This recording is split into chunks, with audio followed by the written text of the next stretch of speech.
Before people could even process Sima leaving Podcast and Chill, another bomb just dropped. Kanye Mars has now announced that she's also parted ways with the network and will no longer be part of Music Pulse.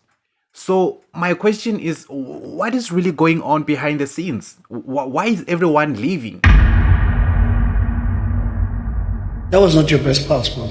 It wasn't, but what can I do? That was on my pulse.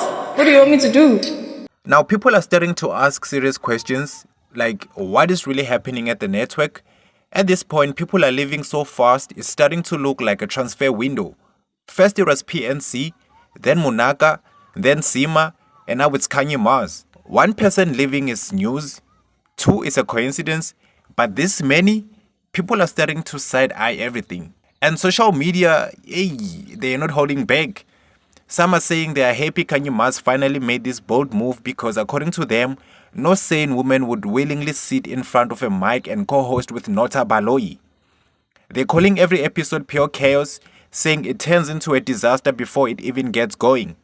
And to make things worse, they're accusing him of being a blatant liar. Damn, Nota. Bonakala ngathi wonke umuntu ublame uNota Baloyi for ukuhamba kwaMars. And nokuvumelana nayo kancane lento because after uNota ajoine iMusic Pulse, uMars besingasamboni. uMars uvele nje angasabonakala pheshowini. Lamajida boy 3 uNota, Tari and Sfiso bekubonakala bona nje. uMars bengasakwazi nokuparticipate ukuthi naye kubonakala ukuthi ukhona eshowini. Angazi maybe ngizothi battle yama big personalities angazi. Because uNota nawe yamazi ula ya uTahi naye ya uSfiso nawe yakwazi ukuyimela indaba yakhe. Kunabanye abantu baze ba comment ukuthi uMars vele beyangasafit kuleya show. Beyangasafit kuleya show because lamajida nje bebahlezi nje bamdonsela phansi yabo bebahlezi nje bamnyathela nje. Bona bafuna nje ukuthi kube yibona abakhulumayo sonke lesikhathi. Bebangasamniki nechance ukuthi asho ipulse yakhe. Angikhumbula ukuthi ngicine nini ukuzwa uMars asho ipulse yakhe. Bekangasayisho nepulse yakhe. Bekuhlezi kuNota, Tahi, Sfiso.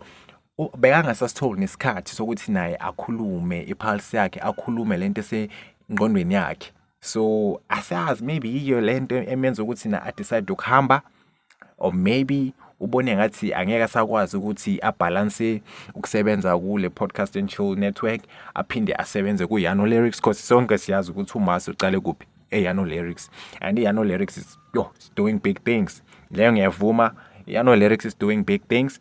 Kodwa abanye abantu bathenza iphutha ngokuhamba lapha Podcast and Chill network cause leya network inkulu kabi bezomvulela ama opportunities amaningi.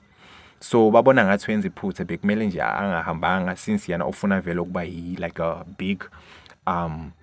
big fish in the entertainment space. So bafila ngathi bekumele angahambanga cause leya bekuyi opportunity right ezomvulela iminyango. So asazi mina ngeke sazi ukuthi yini emenza ukuthi afike kulesinqumo sokuthi ahambe.